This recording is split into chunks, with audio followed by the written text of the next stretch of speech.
No. Gel. No. Ne oldu? No. Aynen doğru. Onu. Oo, canlı ya. Toprağa atıyor. Nasıl? Yapacağız bakalım. Ne haber? Merhaba. Ha eline sürü hey. Erkek mi? Bunu bir erkek mi? Imagine a bear stumbling around disoriented and drowsy. Why? It's been indulging in mad honey.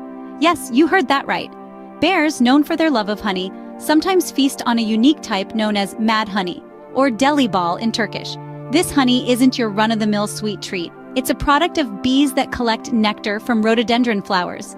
The twist? It contains grayonotoxins, substances that can have hallucinogenic effects when eaten in large amounts. So, the next time you see a bear acting funny, it might just be on a mad honey high.